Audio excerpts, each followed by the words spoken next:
hotel room today, and I walked through the elevator. And I'm waiting on the elevator, and two of them are packed, and out walked the best of South Central LA named Maya Clarice Williams. She didn't tell me she was going to introduce me. She was just so kind. She got out of the elevator and said, "Take my spot." I said, no, I wasn't raised like that. I want the people to have their space and have their room. We'll just stay there. And we talked, and I could feel the greatness of her mind. I could feel the love in her soul. I could feel the courage in her heart. Let's give it up again for our dear sister Maya Clarice Williams.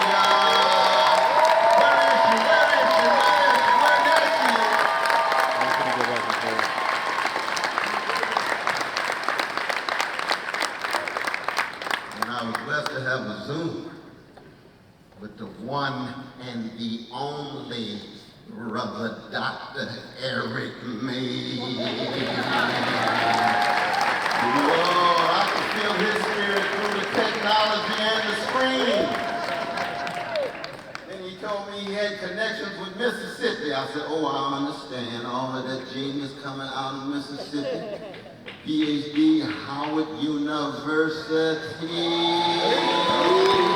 Howard in the house, Professor John Hopkins University in Billie Holiday, Baltimore City. And look at what he's doing now. He has constituted a high-quality, magnificent team. I could go on and on, Sister Brenda, Sister Agnes. It goes on and on and on. Give it up to the brother. Give it up to the team.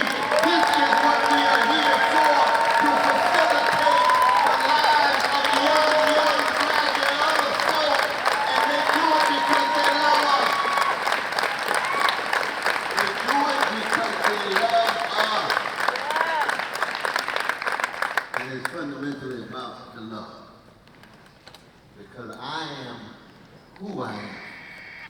Somebody deeply loved me. Oh, I wish each and every one of you could just meet my mother for about 10 seconds. Stand up. Irene B. West. Irene B. West has an elementary school named after her in Sacramento. I will never ever be one half the human being my brother Clifton or my sister Cynthia and Cheryl. I am mom and dad and my brother and two sisters. I was shaped by Shiloh Baptist Church, chocolate side of Sacramento, 9th Avenue. Reverend Willie P. Cook from Brookhaven, Mississippi, who baptized me when I was 7 years old, and I decided to make Jesus my choice, and I intend to be faithful unto death. Faithful unto death. Deacon Hinton was on the one side. Sarah Ray, my vacation Bible school teacher, was on the other. I learned on the chocolate side of Shiloh right freedom even before all black people are free. But the paradox of freedom is you gotta be a free black person before you learn how to love black person and fight for their freedom. You got to be free of the white supremacist lies. You got to be free of the fear. You got to be free of being intimidated. You got to be free of running scared. You got to either run scared or run free, as my dear brother Tavis said. We wouldn't be here if it wasn't for black folk in the past who learned how to be free before they could fight for other people's freedom. Harriet Tubman 19 times going back in the belly of a white supremacist, barbaric, slavocratic beast 19 times. How come? Because she loved her people. Frederick Douglass, bounty on his head. How come you do it, Brother Fred? Because I love my people. Ida B. Wells Barnett got to escape to Scotland with a bounty on her head when her 3 friends are killed by the Ku Klux Klan. Ida, how do you do it? I'm a Sunday school teacher in Chicago, and I learned that these black folk are made in the image and likeness of a loving and great God, and they have a significance, they have a sanctity, they have a dignity, they have a value, they have a virtue that I'm willing to go down for. Oh, what a people. But it's precisely the black love, black freedom, black joy that constitutes a threat to the powers that be. It always has, and it continues to this day. And our challenge, as Harriet Tubman said, she said, I would have tried to save more enslaved folk if they had known they were slaves. That's the wisdom of Sister Harriet. Now, all of our young folk, we want you all to graduate, get your diplomas, get your credentials, get your positions. Harriet Tubman didn't have a credential. She didn't have a diploma. She didn't need to go to college because the college went through her.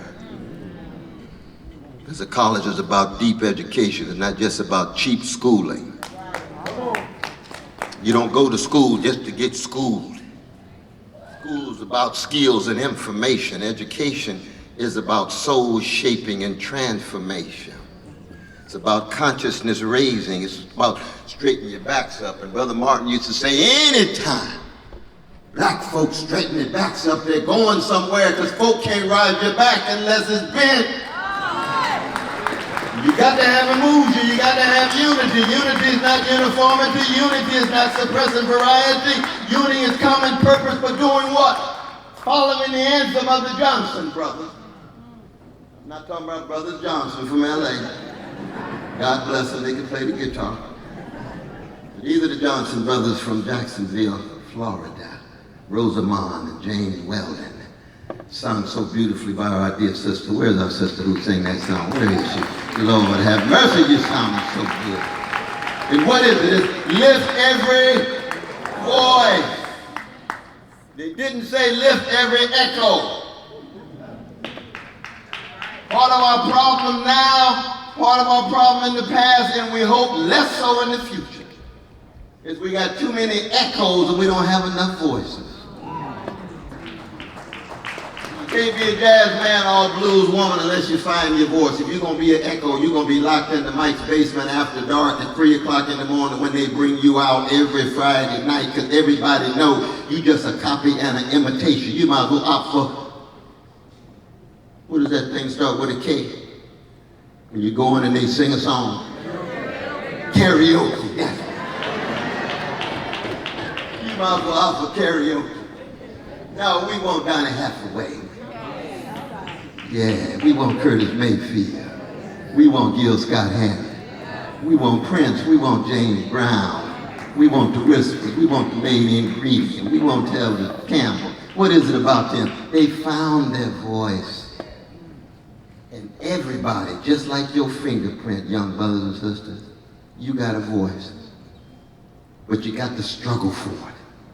You got to dig deep in the dark corners of your own soul and be honest about your own suffering and transfigure your suffering into your voice.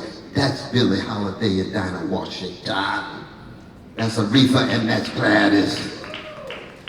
But voice means you have to learn how to empty yourself. There's a magnificent line that the great Curtis Mayfield wrote for Gene Chandler, who was a great star in the 1960s. Many of you all forget.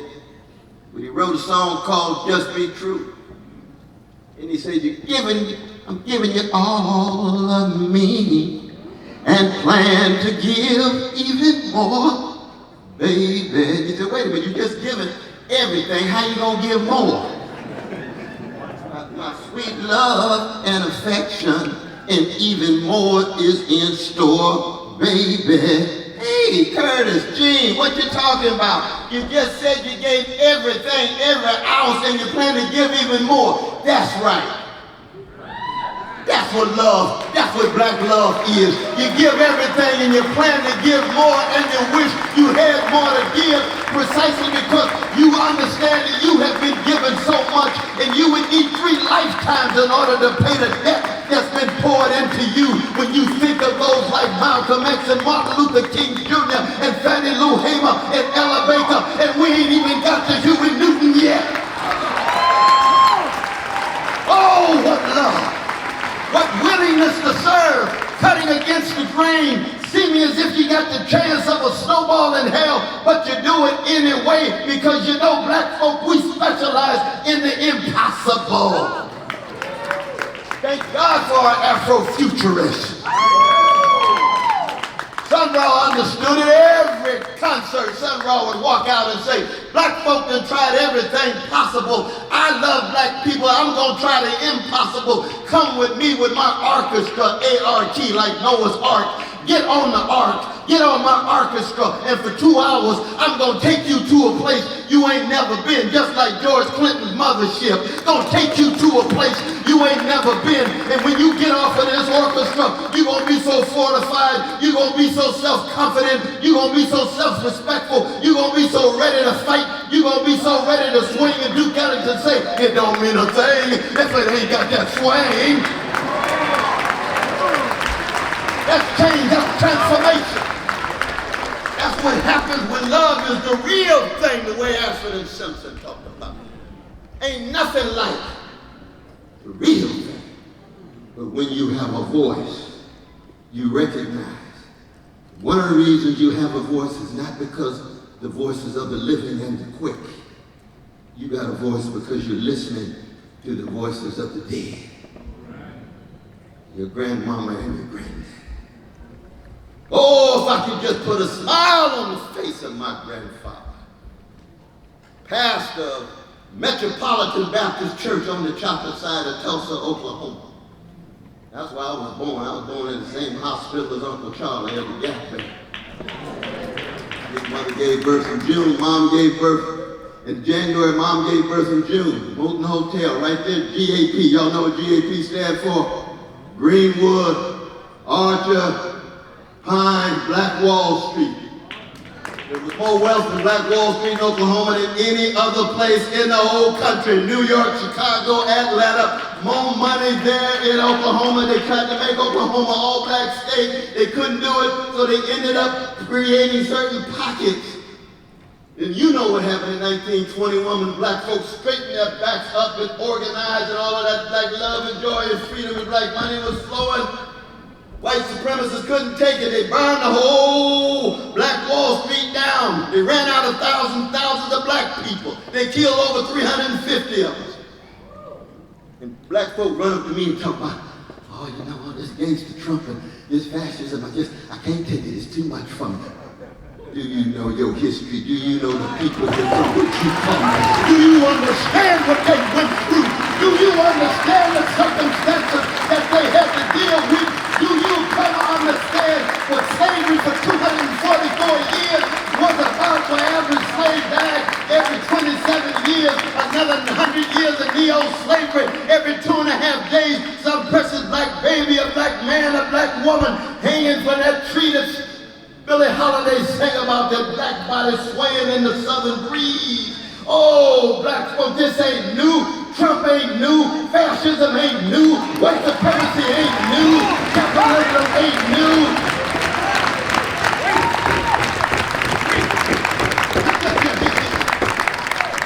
Look at where you come from. Look at what they did in the face of those unbelievable adverse circumstances, barbaric, atrocious. Still standing. Standing. Like B.B. King. King of the blues. Nobody loves me but my mama, and she might be dying. That's the B-side of the truth. B.B. doesn't want so much time. And a smile. A little help from Lucille. When he plays Lucille, maybe he has that sing. Oh, yeah, you can hear Lorraine. You can hear Reverend Johnson. You can hear St. House. These are the geniuses and giant young people who have produced you. Now, I know you love Kendrick, and I do too. No Kendrick without Eddie Kendrick. Mom and Dad come from the south side of Chicago before he got to Los Angeles. Before they got there, what's the little town I'm from? Ben Harbor. No, he's a genius too, isn't it? He'd be the first to say, Mom and Dad is the love of a genius born in Birmingham named Eddie Kendrick that sang like the Temptations. David reference from wine like Mississippi says in the beat. Don't get twisted about calm. Calm is great, but the peoples and where you come from ain't from calm. They from Texas, they from Mississippi, they from Arkansas, they from Georgia, they from Louisiana. Oh, let's be honest. Huey Newton, who was your father? Reverend Walter Newton, pastor of the Bethel Baptist Church in Monroe, Louisiana. Bobby Seale, where you from? I'm from Texas. You don't say. We come out of a great people in the bowels of a beast that were able to generate unbelievable artistic delicacy given all the social misery because we never allowed catastrophe to have the last word. Never. Never. And the blues ain't nothing but catastrophe lyrically expressed and artistically transfigured into a song so that long as we can make a sound and a sense that catastrophe is pushed back long enough for us to love each other and pass it on to the younger generation. One of our challenges these days is that we're losing the greatness and the strength of our Black and African tradition because the powers that be have created a culture of stimulation and titillation rather than care and nurture. See, when I was growing up, we used to go to Shiloh and we heard a choir. We didn't hear a praise team. Come on now. We had a pastor. We didn't have a CEO. When you were praising, you didn't heard about the next beat. You heard about singing a song so you can touch somebody's soul in that pew going through heaven and encourage them and empower them and enable them. We're not worried about what they look like. No, not at all. Not at all. Let Beyonce look the way she want to look. I'm in the senior choir in Shiloh, and I'm looking exactly the way I am because I'm going to sing my song from the depths of my soul and touch other souls. I ain't worried about the world criteria, about success and money, spectacle and living. I'm about love and caring and nurturing. Staying true with the leader. Lord, we used to have some great leaders. Even politicians like Harold Washington and others. They wasn't just concerned about success. They wasn't just concerned about fitting in some political party and being on another party plantation so you could be the head. Come on, tell no. We're concerned about truth, and the condition of truth is to allow suffering to speak, especially the suffering of the least of these. If you can't tell the truth on your plantation, it's time to be free.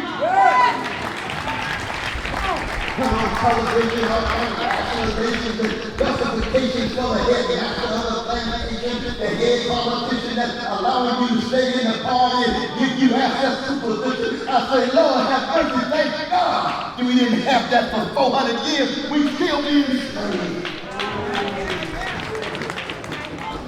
That's the difference between black success and black greatness. Black success is having a brand. I got young folks come up to me all the time. Brother West, I just love your brand. You got all your black suit and thing. Oh, that brand is just so wonderful. I said, wait. I ain't never had a brand. I ain't gonna have a brand. My people came branded on barbaric white supremacist slave ships. They came branded on white supremacist slave auctions, on white supremacist slave plantations with numbers on their precious body. Never have a brand. I got a cause. And the cause is something you live for. The cause is something you die for. The cause is something that you give all that you have inside of you because you are who you are. Because somebody before you had a cause and that allowed you to be the force that you are. That's what has happened. Black greatness is about what? Well, somewhere I read, y'all know I'm a revolutionary Christian. I love our Muslim brothers and sisters. I don't exist without Malcolm and others. I don't exist without Buddhists like Bell Hooks. I don't exist without black atheists and agnostics like James Baldwin. I love black folk, whatever form they take. Gotta love everybody, but I begin on the chocolate side. I just want to. But somewhere I read, he or she will be greatest among you, will be your servant. Come on. A scope of love, a depth of love. I was just listening to Stevie Wonder's these three words, I love you. Oh, young folk, go home and listen to that song tonight. Stevie Wonder's the greatest love warrior of his generation. Not just genius, but love warrior. These three words, sweet and simple. These three words, short and kind. These three words always kindle an aching heart to smile inside. Y'all know what goes into those words? That's just not a lyric of some musician trying to sell records. That's a love warrior that comes out of the greatness of his people. So when he's talking about these three words of loving, he's not talking about utterances. He's talking about deeds. And those deeds plant seeds, just like UMOJA, seeds planted, yes. And what do them seeds do? They satisfy the deepest needs of human beings. We live in a superficial culture of consumption that can't satisfy the basic needs of the people.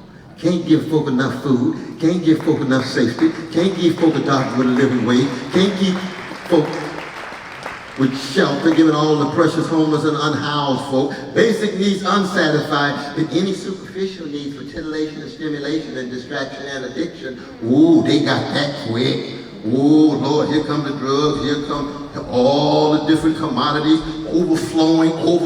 No, love is talking about the deep needs, tied to that freedom, tied to that joy. And the culture of young people these days is a joyless quest for insatiable pleasure. You get any kind of pleasure you want if you're a young person on the internet or whatever, but you don't have no joy if you don't know what it is to be cared for, to know how to care, to love and be loved, to be part of community, to preserve the best of a tradition, and you end up with a loveless generation that can be titillated, but don't really know what the real thing is. Ask for themselves to say, have you ever tried it for yourself and you still getting it second hand from somebody else? Give me something real. That's the history, the greatness of black people. And too often when it comes to our leadership, people come down on me because I'm, Brother West, you always so critical. You always are so critical. That's right. That's right. Because love is protecting, respecting, but also correcting. All three of them.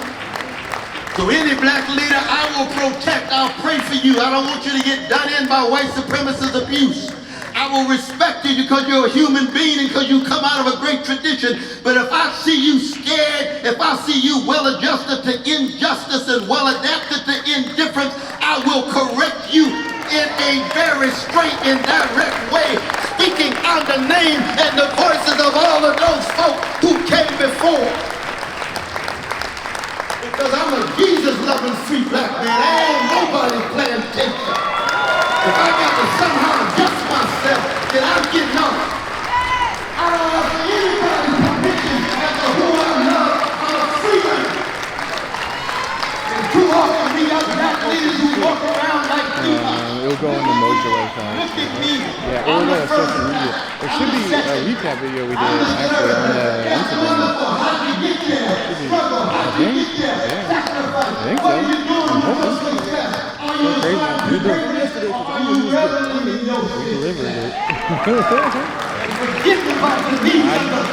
You're in there too. That's one of the reasons why we all don't even have political discourse in this nation that says a mumbling word about mass incarceration, says a mumbling word about poverty, says a mumbling word about reparation, says a mumbling word about the level of social misery at work in our hood. We just concerned about the black middle class and the black bourgeoisie and how many of them are going to be represented in high places. Let me tell you that a black face in a high place is not enough. It is just one step. And if you concern get out of the way.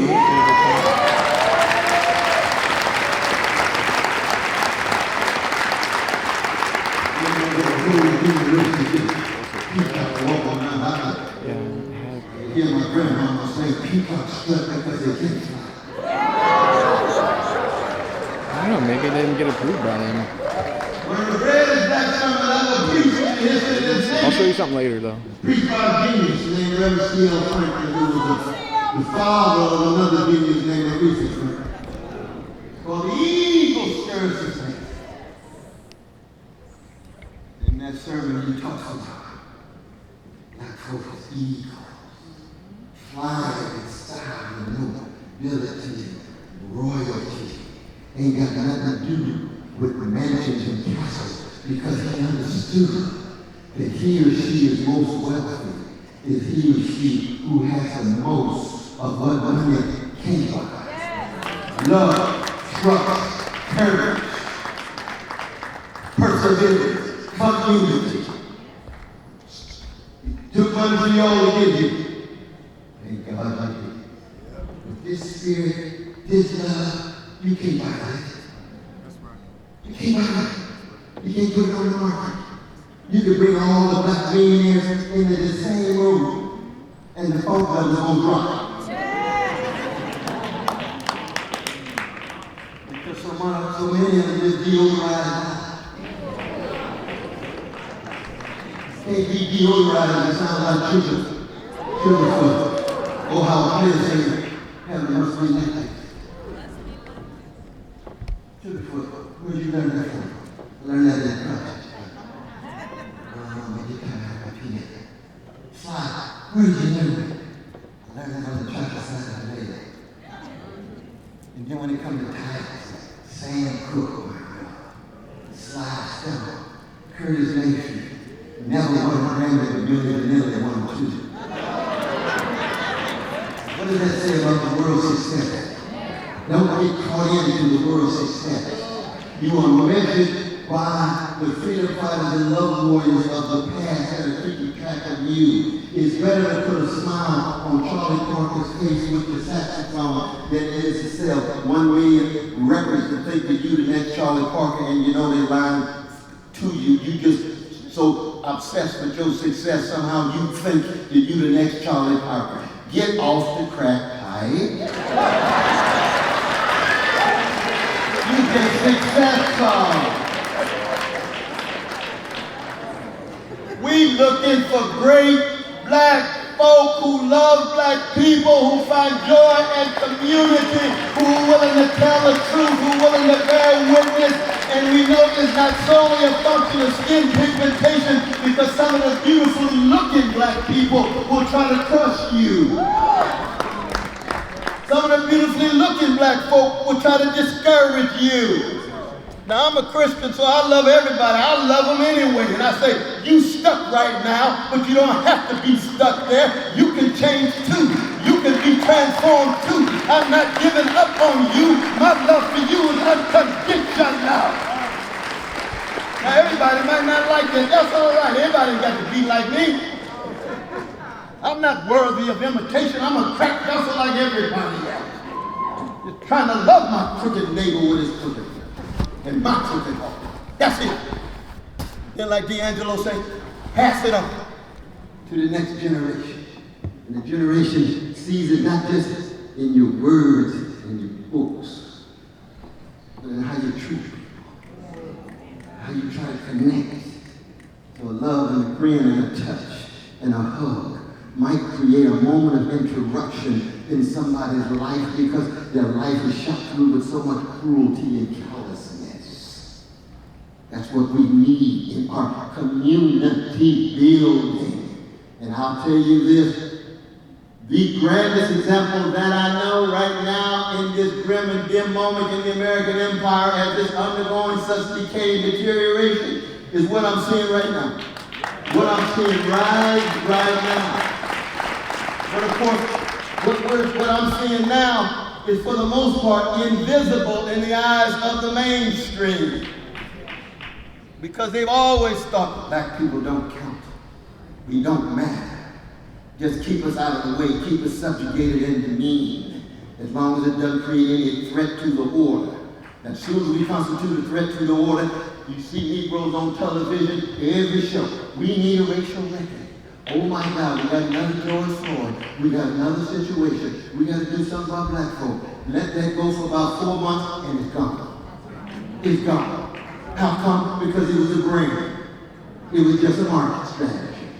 Oh, they into diversity one day, that's the most important value for us, blah, blah, blah, blah, blah. Quit lying, because as soon as the climate of opinion shifts, you're going to want to do away with diversity. You're going to want to do away with equity. You're going to want to do away with trying to treat black people fairly and equally. We know that. Marcus Garvey told us, as long as black people are in America, most black people will live lives of ruin and disaster. He said, we got to go. He said, Marcus, where's the ship? I'm working on it.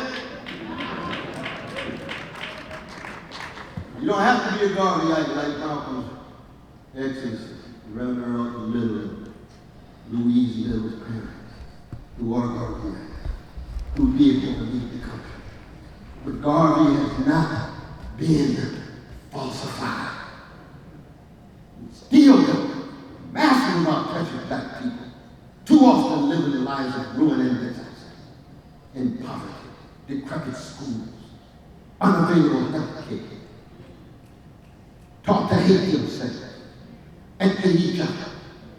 And even when they turn on each other, leading to self-destruction, it never ever is front page news. Now when they go on the vanilla side of town and do something, it's the major story. But let all the pressure, especially black folk, get done to other black folk. Not news at all for the mainstream. That is what it is to live in a deeply white supremacist society and world. We take that as a given. I got students in the university come up there, Brother West, I can't take it. They call me the N-word. I said, oh my God. I thought somebody whooped your mama. You're not equipped enough, you're not fortified enough, your armor can't deal with the N-word, what you think folk are living with niggerized circumstances, not just calling you a name. I thought you had de-niggerized yourself. UMOJA is about de-niggerizing black people. Take the nigger out of black people. Take the fear out. Take the self-hatred out. Take the self-doubt out. Take the putting each other down out. Take the calling and the unity out. Take it out. He loves